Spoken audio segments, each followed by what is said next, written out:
मुरादाबाद महानगर के civil line क्षेत्र में स्थित SS children academy girls school में 2 दिवसीय टीचर ट्रेनिंग कार्यशाला का सफल आयोजन किया गया। इस कार्यशाला में विद्यालय के सभी शिक्षक एवं शिक्षिकाओं ने सक्रिय सहभागिता की। कार्यशाला का उद्देश्य शिक्षकों को आधुनिक शिक्षण पद्धतियों से जोड़ते हुए विद्यार्थियों के सर्वांगीण विकास के लिए उन्हें और अधिक सक्षम बनाना रहा। कार्यशाला में मुख्य वक्ता के रूप में डॉक्टर विकास अग्रवाल एवं सुनीता अग्रवाल उपस्थित रहे। दोनों वक्ताओं ने रचनात्मक एवं आलोचनात्मक सोच विषय पर विस्तार से चर्चा करते हुए शिक्षकों को जागरूक किया। उन्होंने कहा कि आज के समय में केवल पाठ्यक्रम पढ़ाना ही पर्याप्त नहीं है, बल्कि विद्यार्थियों में तार्किक सोच, समस्या समाधान और स्वतंत्र निर्णय लेने की क्षमता विकसित करना भी उतना ही आवश्यक है। वक्ताओं ने यह भी बताया कि यदि शिक्षक आपस में मिलजुल कर इन विषयों पर खुलकर संवाद करें तो विद्यार्थियों को सकारात्मक और व्यावहारिक संदेश दिया जा सकता है। कार्यशाला के दौरान पक्ष विपक्ष की गतिविधियों के माध्यम से शिक्षकों ने अपनी अपनी भूमिकाओं को प्रस्तुत किया, जिससे विषय को और अधिक गहराई से समझने का अवसर मिला। इस अभ्यास से शिक्षकों को कक्षा में विचार विमर्श आधारित शिक्षण को लागू करने के नए आयाम मिले।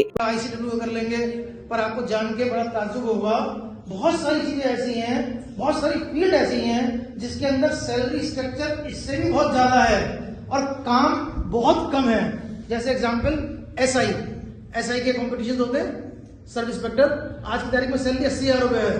किसी इंजीनियर को नहीं मिल रहा 80,000 रुपए, अगर किसी स्कूल से करा हुआ है, कॉलेज से करा हुआ है तो इसका मतलब, और जबकि मेहनत उसमें बहुत कम है। तो उन कॉम्पिटिशन्स में जो इस तरह कॉम्पिटिशन्स होते हैं उसके अंदर दो चीजें बहुत इंपॉर्टेंट हैं। एक तो आपकी रीजनिंग मैथमेटिक्स और एक भाषा आपकी इंग्लिश।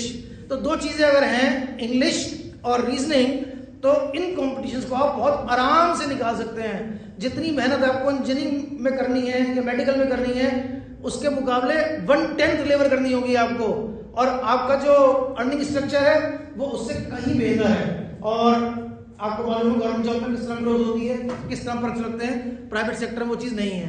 तो इसलिए ये जो क्रिटिकल और क्रिएटिव वाला सेशन है, दैट इज वेरी इंपॉर्टेंट। बच्चे को इन स्किल्स को हम कैसे बढ़ाएंगे, इस बारे में 2 दिन हम आप लोगों के साथ बात करेंगे।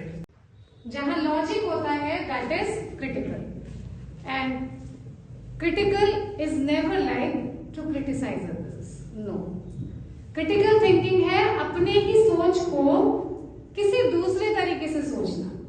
We have to think with different angles so that we may reach to some other better result. So it is never like to criticize others. That is critical thinking and creative thinking. विद्यालय की प्रधानाचार्य doctor Mridula Agarwal ने कहा कि आगामी समय में परीक्षाएं निकट हैं। ऐसे में ये आवश्यक है कि शिक्षक और विद्यार्थी दोनों सकारात्मक मानसिकता के साथ आगे बढ़ें। उन्होंने बताया कि इस प्रकार की कार्यशालाओं का उद्देश्य शिक्षकों को प्रेरित करना है, ताकि वे विद्यार्थियों को सही मार्गदर्शन दे सकें और शिक्षक विद्यार्थी के बीच बेहतर तालमेल स्थापित हो सके। कार्यशाला के समापन पर सभी शिक्षकों ने इसे उपयोगी एवं प्रेरणादायक बताया और भविष्य में भी ऐसे प्रशिक्षण कार्यक्रम आयोजित करने की आवश्यकता पर बल दिया। आज SSCA गर्ल्स स्कूल में एक capacity building program COE Dehradun की ओर से ऑर्गेनाइज किया गया है।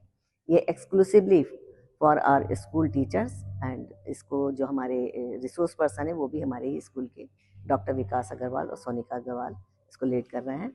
और ये इसका topic creative and critical thinking है, जो बहुत ही इम्पॉर्टेंट है। आजकल के सिनेरियो में बच्चों को इस चीज़ के लिए बहुत इसका डेवलपमेंट किया जा रहा है, और दोनों का ही इक्वल इम्पॉर्टेंस है। अगर हम क्रिएटिव नहीं है तो क्रिटिकल भी नहीं हो सकते।